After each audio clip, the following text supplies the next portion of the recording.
Hello friends, இன்றைக்கி நம்ம நவாஸ் கிச்சனில் ஒரு சூப்பரான ரெசிபி தான் நம்ம பார்க்க போகிறோம். என்னென்னா மாங்காய் இனிப்பு பச்சடி எப்படி பண்ணுறதுன்னு பார்க்கலாம். இது மாங்காய் சீசனுங்கிறனால மாங்காயில் மாம்பழத்துலலாம் நிறைய ரெசிபிஸ் பண்ணலாங்க. இதோட டேஸ்ட் எப்படி இருக்கும்னா இனிப்பு புளிப்பு காரம் இப்படி கலந்த ஒரு டேஸ்ட்டு தான் இது. அவ்வளோ அருமையாக இருக்கும். அதுக்கு முன்னாடி நம்ம சேனலை சப்ஸ்கிரைப் பண்ணுங்கள். இந்த வீடியோ உங்களுக்கு பிடிச்சா லைக் பண்ணுங்கள், ஷேர் பண்ணுங்கள். வாங்க வீடியோக்குள்ளே போகலாம். ஃபஸ்ட்டு நான் இன்றைக்கி 5 மாங்காய் எடுத்திருக்கேன். இப்படி பெரிய பெரிய பீசஸாக கட் பண்ணி எடுத்துக்கோங்க. இப்போது ஒரு பாத்திரத்தில் இதே கப்பில் 2.25 கப் அளவு வெல்லம் சேர்த்துக்கிறேன். 2.25 கப் வெல்லத்துக்கு 2.5 கப் அளவு தண்ணி சேர்த்துக்குங்க. தண்ணியோட அளவு மட்டும் கரெக்டாக சேர்த்துக்குங்க. பச்சடியில் மாங்காய் வெந்துடும், ஆனால் தண்ணி மட்டும் அதிகமாகிடும். அதனால் பார்த்து கவனமாக சேர்த்துக்குங்க. இப்போ நான் தண்ணி சேர்த்துக்கிறேன்.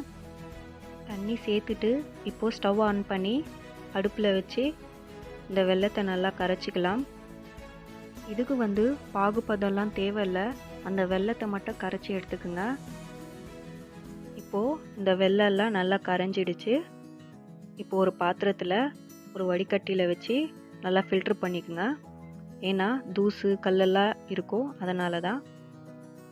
இப்போது இந்த வெல்லத்தண்ணியை எடுத்து ஸ்டவ் ஆன் பண்ணி அதே பாத்திரத்தில் மாற்றிடுங்க.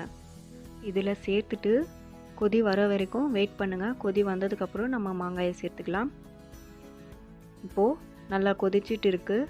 இந்த ஸ்டேஜில் நம்ம கட் பண்ணி வச்சுருக்க மாங்காயை சேர்த்துக்கலாம். ஒரு வாட்டி நல்லா கலந்து விடுங்க.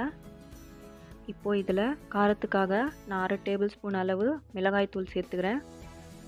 நான் இந்த அளவு கரெக்டாக தான் சேர்த்துருக்கேன். உங்களுக்கு அதிகமாக வேணும்னா நீங்கள் சேர்த்துக்கலாம். குழந்தைகள் சாப்பிட்றதா இருந்தால் நீங்கள் இதே அளவு சேர்த்துக்குங்க. 1/4 டேபிள் ஸ்பூன் அளவு உப்பு சேர்த்துக்கிறேன். ஒரு வாட்டி நல்லா கலந்து விடுங்க. இப்போது இந்த மாங்காய் வேகிற அளவுக்கு நல்லா கொதிக்க விடுங்க. இப்போது நல்லா கொதிச்சிட்டு இருக்குது. இதிலே மாங்காய் வெந்து வெள்ளை தண்ணி திக்கானதுக்கப்புறம் நீங்கள் ஸ்டவ் ஆஃப் பண்ணிவிடுங்க. இது இன்னும் கொஞ்ச நேரம் கொதிக்கட்டும். அது வரைக்கும் வெயிட் பண்ணலாம். இப்போ பாருங்கள், மாங்காயும் வெந்துடுச்சு, அந்த வெள்ளை தண்ணியும் திக்காயிடுச்சு. இந்த ஸ்டேஜில் ஸ்டவ் ஆஃப் பண்ணிவிடுங்க. இது செய்யும்போதே இனிப்பாக கமகமான்னு வாசனை வரும். அவ்வளோ அருமையாக இருக்கும். இது குழந்தைங்க கூட ரொம்ப விரும்பி சாப்பிடுவாங்க.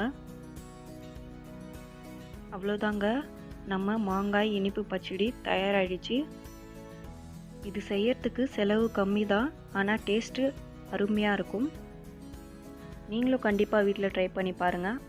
இந்த வீடியோ உங்களுக்கு பிடிச்சா நவாஸ் கிச்சனுக்கு சப்ஸ்கிரைப் பண்ணுங்கள். தேங்க்யூ.